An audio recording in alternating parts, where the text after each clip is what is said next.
구독과 좋아요, 알림 설정은 은하수 채널 우주은행의 복리와 연금으로 저축됩니다. 감사하고 사랑합니다.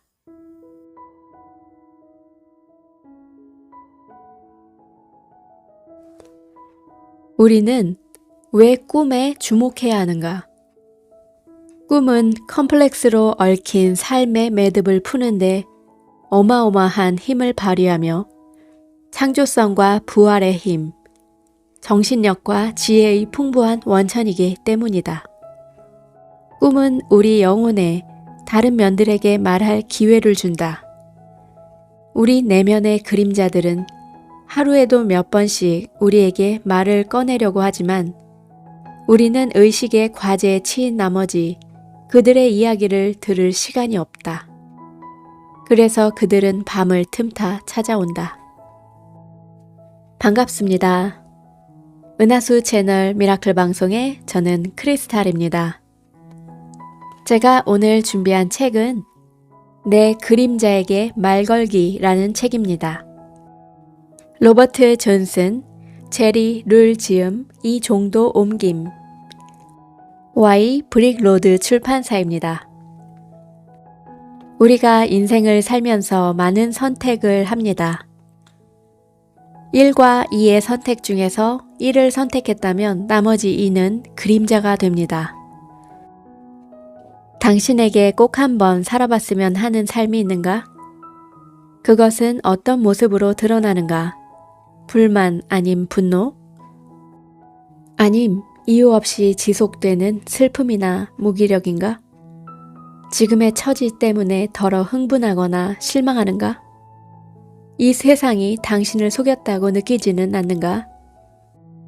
예를 한번 들어보자. 지금 당신에게는 책임져야 할 배우자가 있음에도 불구하고 다른 사람과 사랑에 빠졌다고 하자. 당신은 흥분과 새로움과 신선한 가능성이 가져다줄 즐거움을 열망하게 된다. 진정 그 사람에게 매력을 느낀다. 윤리적인 판단은 별개의 문제다. 신은 우리에게 성욕을 주셨다. 이는 거룩한 자연의 진리이며 강력한 본능이지만 우리는 느닷없이 큐피드의 화살을 맞았다고 해서 다른 이들의 삶을 파탄내서는 안 되는 교양의 세계에 살고 있다. 그렇다면 어떻게 할 것인가? 마음을 사로잡는 사람을 볼 때마다 매번 행동에 옮겨야 할까? 아니면 그런 이끌림의 감정을 극구 부인하면서 침울하게 지내야 할까? 지금 배우자와의 인연을 후회하고 화를 내야 할까? 하지만 사랑하는 모든 사람과 결혼을 할 수 있을 만큼 인생은 길지가 않다. 이면의 삶이 주는 이 격정을 어찌해야 할까? 대체 이 격정은 어디에 있다가 갑자기 나타나 우리를 사로잡는 것일까? 선택하지 않은 것이야말로 고통의 근원이 된다. 선택하지 않은 것에 대해 전혀 손을 쓰지 않으면 그것은 무의식 어딘가에서 사소한 문제를 일으키고 급기야는 복수를 감행한다. 이면의 삶은 쓰지 않거나 제쳐두거나 버렸으니 쓸모 없어졌다고 치부한다 해서 사라져버리는 것이 아니다. 그 대신 내면의 지혜로 들어가 우리가 나이를 먹었을 때 아주 심각한 골칫거리가 되곤 한다.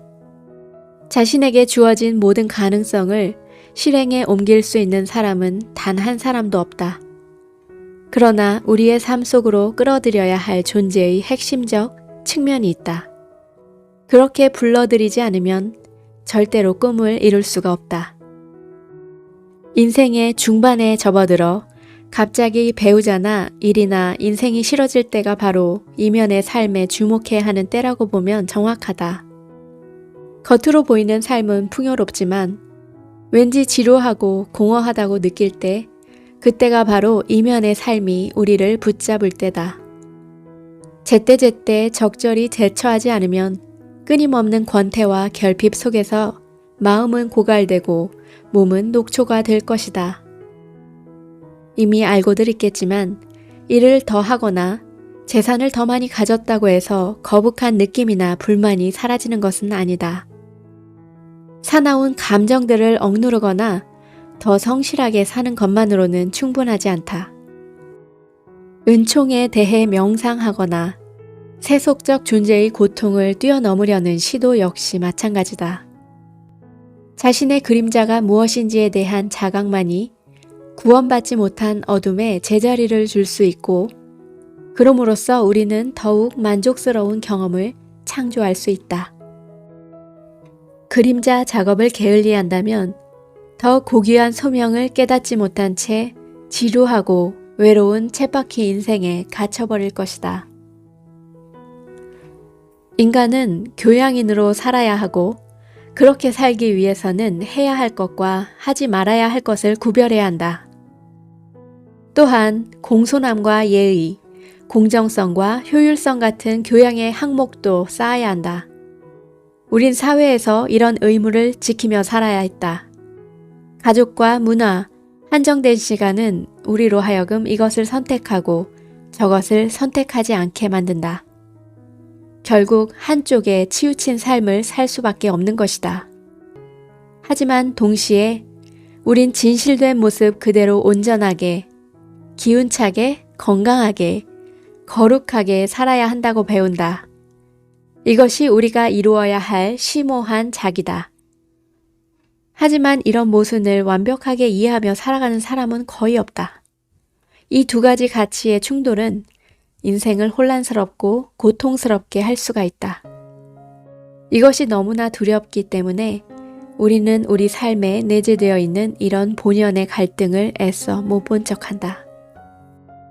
지나간 세월을 낚아 올릴 수 없다면 이면의 삶을 찾아 자신이 선택한 것과 다른 길을 갔다면 어떻게 됐을까를 알아보는 법도 있다. 자신과 타인을 위험하게 하지 않으며 가지 않은 길을 가는 현명한 방법이 있다. 거기엔 의미와 진정성의 발견이라는 보람이 따른다. 이면의 삶을 자각하는 일은 현재의 한계를 넘어서서 성숙한 의식에 이르게 하는 원동력이다. 자아와 심오한 자기가 한데 모여 새로운 통합을 이루는 것이다. 자아는 인간 의식의 중심이며 심오한 자기란 초월적 영혼의 조직 원리로서 통합된 인격을 이루는 힘이다. 이것이야말로 인생의 오후에 성취해야 할 의미 있는 목적이며 성장의 참 의미다. 이면의 삶을 탐험함으로써 우리는 공포와 후회, 실망을 넘어서고 일상의 깨달음 저편으로 시야를 확장하며 시인 엘리엇이 쓴 대로 출발했던 자리에 도착하고 그 자리를 처음으로 알게 될 것이다. 우리의 의식적인 삶과 보이지 않은 힘을 조화시키는 일은 올바름의 감각을 주며 한창 여행을 하고 있음 중에도 집에 있는 느낌을 준다. 인생에서 가장 중요하게 여겼던 것과 현실의 삶을 뒤바꾸면서 내면에 있던 잠재력을 밖으로 표현하게 되는 경우도 있다. 새로운 자기만의 소명, 자신만의 소명, 그러니까 일이나 관계의 새로운 방향을 찾게 될 것이며 이면의 삶을 찾아봄으로써 옛 방식을 넘어서 실질적으로 자신이 성장했음을 발견하게 될 것이다. 또한 한때 중요시했던 것들이 추구하던 바를 넘어서게 될 것이다. 부정적인 생각과 습관을 떼어놓을 수 있는 힘 또한 얻게 될 것이다. 이면의 삶을 살펴봄으로써 새로운 생명력과 에너지, 지금 있는 그대로의 현실을 긍정할 수 있을 것이다. 고대 이래로 사람들은 해몽에 골몰했다. 밤의 방문객을 가장 소중하게 여긴 것은 고대 그리스인들이다. 꿈은 미래로 가는 길잡이며 병을 치료하는 실마리를 준다고 여겼다. 사제이자 치유자인 아스클레피오스는 벽촌을 누비며 성스러운 주문, 음악, 춤, 허브, 꿈으로 사람들을 치유했다. 치유는 공짜였지만 치유의 대가로 사람들은 선물을 주거나 제사를 드렸다. 전하는 말로는 아스클레피오스는 삶의 원리와 하나 된 사람이었으며 그래서 지하 세계에서 죽은 자들도 다시 불러낼 수 있었다 한다. 그러나 지혜의 신 하데스는 한갓 인간에게 무시를 당했다는 점, 게다가 그 인간이 자신의 영토 아래에 있는 그림자들을 들쑤시고 다녔다는 점 때문에 심기가 몹시 불편해졌다. 하데스는 자신의 형제인 제우스에게 아스클레피오스가 죽어야만 하는 이유를 납득시키려 했다. 하지만 또 다른 실력자인 아폴로가 자비를 구하여 아스클레피오스는 별자리로 올라가 치유와 의술의 수호신이 되었다. 그 뒤로 수백 년 동안 사람들은 아스클레피오스의 치유의 사원을 방문해 금식하고 목욕 재개하고 명상하고 기도하며 가장 깊숙한 성소인 아바톤으로 가서 응거하였다. 그들은 무덤에 묻히는 것과 비슷한 방식으로 낮은 곳에서 잠을 잤다. 그리고 치유의 꿈을 기다렸다. 꿈이 온다는 보장도 없었고 모든 이가 치유받는 것도 아니었다. 하지만 성스러운 꿈은 사람들의 삶을 바꿀 수도 있었다. 초기 저작에서 융은 적극적 상상과 꿈 분석을 양대 임상 치료법이라고 말했다. 말년에 그는 자신의 꿈 분석법이 적극적 상상에 토대를 두고 있다고 썼다. 심층적 의미에서 상징 작업은 기법 그 이상의 것이 된다. 그래서 꿈이란 무엇인가? 라고 누가 물으면 나는 꿈이란 자연의 창조물이자 자연 발생적이면서도 꾸밈없는 생명력의 표현으로 우리 안에서 그리고 우리를 꿰뚫고 흐르는 것이라 대답한다. 꿈은 한낮의 세계와 지하 세계가 교차하는 장소이며 우리 안에 있는 절박한 이면의 삶에 주목하게 만든다. 우린 왜 꿈에 주목해야 하는가?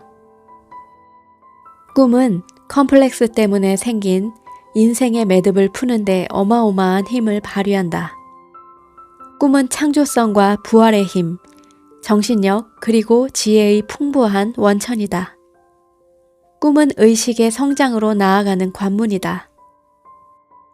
꿈속에서 교감하는 이미지들은 신령한 것인데 왜냐하면 꿈 이미지는 바로 원형적 에너지이기 때문이다. 꿈속에서 본 수호신이나 영웅이나 신은 지난주에 만난 사람과 지난주에 일어났던 사건의 형상을 하고 우리를 찾아온다.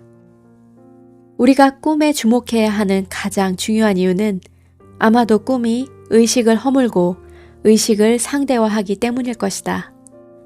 꿈은 자아의 관점을 재구성하고 자아의 전지전능함에 대한 환상을 부인하며 새로운 가능성에 대한 우리의 시야를 확장한다. 또한 다채로운 가능성으로 가득한 지하세계를 보여줌으로써 우리에게 살아있는 신비의 세계를 열어준다. 절대 꿈을 꾸지 않는다고 우기는 사람들이 있다. 사실 대부분이 잠을 자며 몇 차례씩 꿈을 꾸는데 꿈의 이미지를 기억하는 능력에 차이가 있을 뿐이다. 가장 활기차게 꿈을 꾸는 수면 단계를 렘 수면이라고 한다. 개나 고양이가 눈알을 빠르게 움직이며 자는 걸 보았을 것이다. 이것이 렘 수면으로 꿈을 꾸고 있다는 표시다. 어른의 수면 가운데 4분의 1이 렘 수면이며 이 상태에선 몸은 거의 굳어있지만 뇌는 분주하게 움직인다. 이때 많이 활성화되는 영역이 바로 정서를 관장하는 대뇌 변형계임을 밝혀냈다. 꿈을 기억하는 능력을 키우려면 침대 곁에 늘 펜과 공책 또는 꿈 일기장을 비치해 두는 것이 좋다. 녹음기는 꿈을 기록하느라 불을 켜지 않아도 되기 때문에 편리하다. 기억에 남는 게 떠다니는 이미지나 느낌이 전부라 하더라도 꿈을 적어둔다. 그렇게 남아있는 것에라도 주목을 한다면 다음에는 기억이 더 많이 날 것이다. 물론 꿈에 별 관심이 없는 사람이라면 그만큼 기억이 더 안 날 것이다.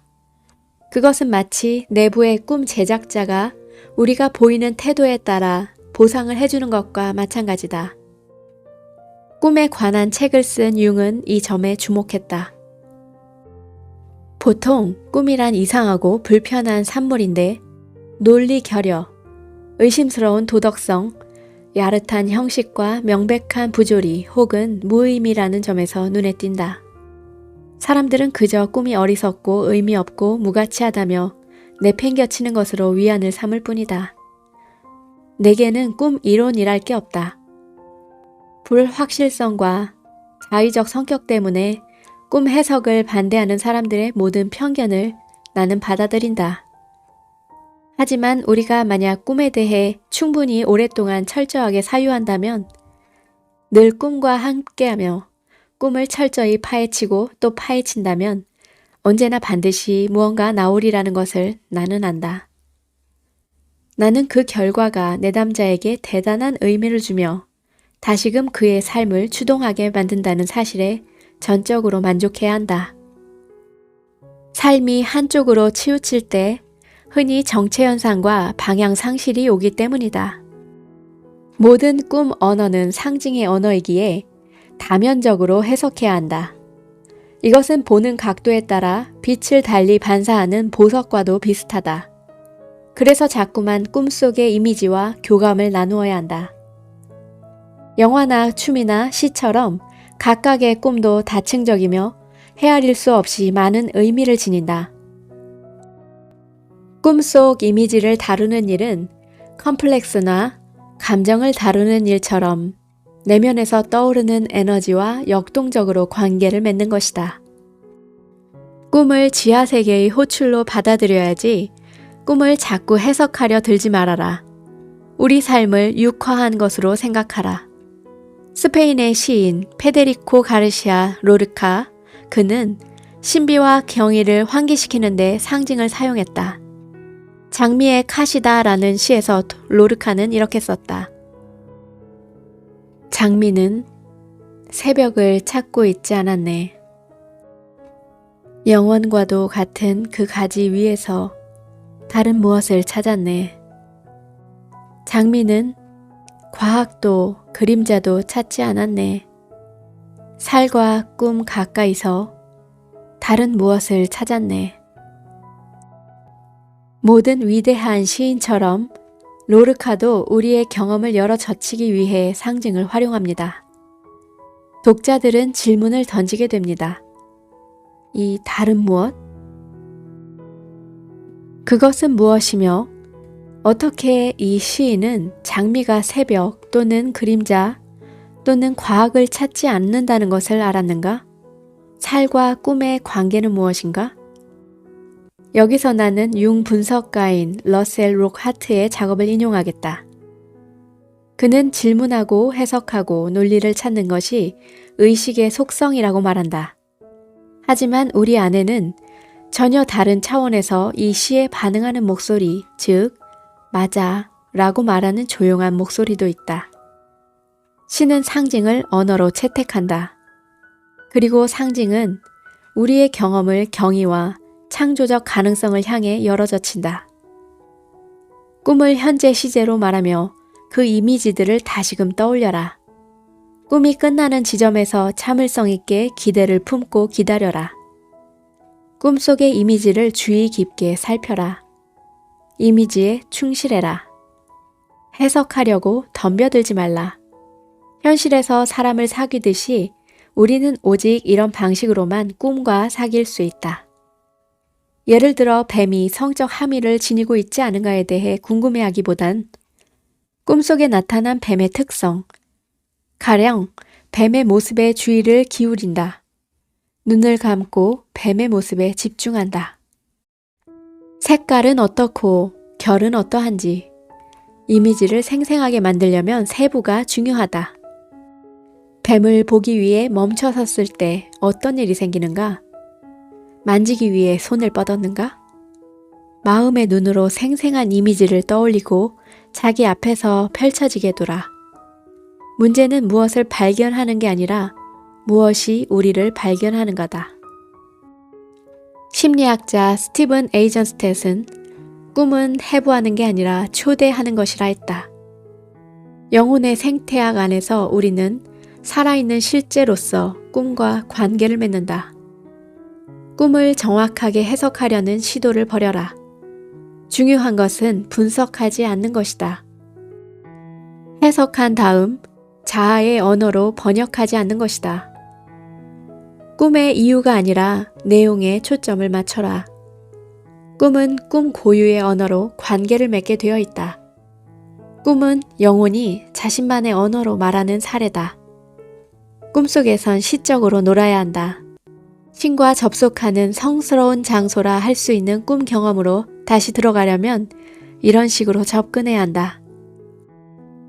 꿈이라는 작가가 노년에 대해 말하고 싶다 해보자. 그는 칠판에 노년이라고 쓰지는 않을 것이다. 그러면 무대를 세울 것이다. 예를 들어 흔들 의자라도 무대 위에 올려놓을 것이다. 이것이 극작가가 노년에 관해 이야기하는 방식이다.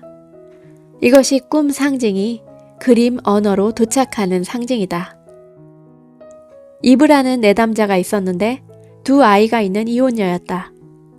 동거하는 남자친구는 빈털털이나 다름없었고 결혼할 마음도 없었을 뿐더러 다른 무엇도 하려 들지 않았다. 그는 식객이나 다름없었으며 아이들에게도 거의 관심을 주지 않았다. 또한 자기 감정을 표현하는 사람도 아니었다. 이브는 그 남자에게서 어떤 미래도 볼 수 없었다. 다달이 가게에 기여하는 바가 거의 없었는데도 그가 없을 경우에 재정 상태가 걱정되었다. 그때 그녀는 꿈을 꾸었다. 나는 코크라는 말에 올라탄다. 아버지가 좋아하는 말이다. 우리는 언덕 아래로 내려간다. 코크는 다리를 움직이려 하지 않는다. 그래서 언덕 아래로 미끄러진다. 말에게 문제가 있다. 나는 내린다. 말은 언덕 바닥을 향해 서너 발자국 구른다. 그리고 눈을 뜨고 죽는다. 이브는 꿈 때문에 너무 당황했다. 처음에 우리는 해몽을 하려고 했다. 그녀는 말을 좋아하지 않았다. 말은 종잡을 수 없는 데다가 도무지 믿을 수가 없어요. 나는 말이 무슨 의미인지 추측하기보다 말의 이미지를 떠올려보라 했다. 그녀가 느낀 것을 물어보기로 했다. 이미지가 떠오르자 말의 이미지가 방 안을 가득 채우는 것 같았다. 그녀는 말 가죽이 너덜너덜하고 헤어진 걸 보았다. 말에게서 뭔가가 썩은 듯한 기분 나쁜 냄새가 났다. 그러더니 말은 이유 없이 땅에서 구르다가 스스로 죽음을 택했다. 어떤 게 죽길 바란 거죠? 모르겠어요. 그녀는 외면하려 했지만 이미지는 그녀의 적극적 상상 속에 있었다. 다음 주에 이브가 돌아왔다. 남자친구와 헤어질 것이며 그를 집에서 내보낼 것이라고 알려줬다. 그녀는 다음과 같은 꿈을 꾸었다. 나는 황무지 목장에 있다. 연못에서 놀고 있는데 돌고래 한 마리가 나와 놀려고 헤엄쳐 온다. 나는 돌고래를 만지려고 손을 뻗는다. 그러자 내 주위를 돌고래들이 에워싼다. 돌고래들은 내 다리를 갖고 놀고 싶어 한다.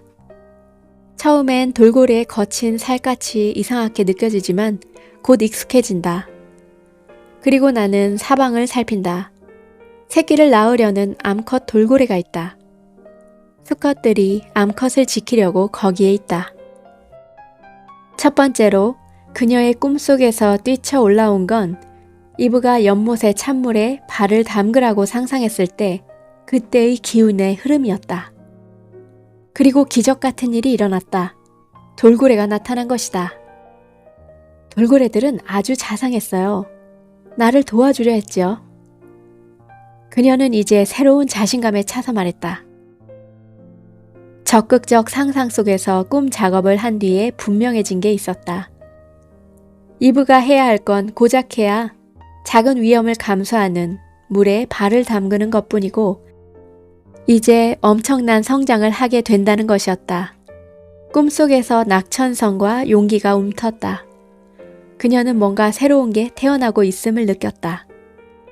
남성에 대한 태도가 정말로 확연하게 바뀌고 있었다. 그녀의 이면의 삶 속에서 성장하고 있는 자신이 회복해야 할 자질이었다. 그 자질은 경제적 자립이라든지 차를 관리하고 집안을 수선하는 실용적인 능력이었다. 그녀는 이제 더 이상 옹색하게 신세나 지며 남자 등에 올라탈 필요가 없었다. 그 의존성은 아버지와 함께 있을 때부터 생긴 태도였다. 아버지의 말 코크는 아버지 컴플렉스의 상징인 것으로 드러났다. 이불을 가두고 있는 예전의 태도는 사라져야 했다. 아버지의 원형 이미지는 우리의 가치와 자신감에 대한 감수성과 일상을 꾸려나가는데 필요한 능력의 원형이다. 의식적으로든 무의식적으로든 이런 과업이 버겁다고 느낄 때 이것이 부정적인 아버지 컴플렉스가 된다. 돌고래 꿈을 꾼 다음 몇 주 동안 이분은 문을 자물쇠로 채웠고 옛 남자친구는 더 이상 연락도 하지 않고 집에 들를 수는 없게 되었다. 그녀가 벌인 작은 사업은 조금씩 성장해 갔다. 자신과 아이들을 부양할 수 있다는 걸 깨닫고 나자 돈 걱정도 사라졌다. 이분은 독서와 영화에 미친 듯이 빠져들었다. 무엇보다 주목할 만한 것은 그녀가 당구를 취미로 즐겼다는 것이다. 자신감 부족으로 대회에 나가지는 못했지만 연못에서 새롭게 부활한 그녀의 두 번째 꿈을 기억하는가? 꿈은 때때로 말장난을 즐기며 우리에게 상징의 다차원성을 드러낸다. 그 꿈을 꾼 지 1년 뒤에 이분은 새로운 자신감에 넘쳐 당구 동호인 대회 포켓볼 부문에서 우승까지 했다. 인간의 의식이 경험하는 모든 것은 서로 모순되는 이항 대립의 형태로 온다. 하지만 새로운 깨달음의 길로 접어든다는 것은 인생을 맞서 싸워야 할 모순의 연속으로 파악하는 대신 일상에서 일어나는 일들을 운명적으로 껴안는 것이다. 살면서 모순과 선택의 불안에서 벗어나려면 그저 있는 그대로를 긍정하기만 하면 된다. 우리 우주님들과 함께 읽어본 내 그림자에게 말 걸기. 이 책은 나에게 긍정적으로 말 걸기, 내 꿈을 상징으로 받아들이기, 나와 교감하기. 내가 여태껏 선택하지 못한 것들이 그림자로 만들어진 것이기에 내가 스스로 사랑하면서 안아주어야겠습니다. 우리 우주님들 오늘도 24시간 동안 제가 사랑과 축복, 감사 전송하겠습니다. 오늘도 감사합니다.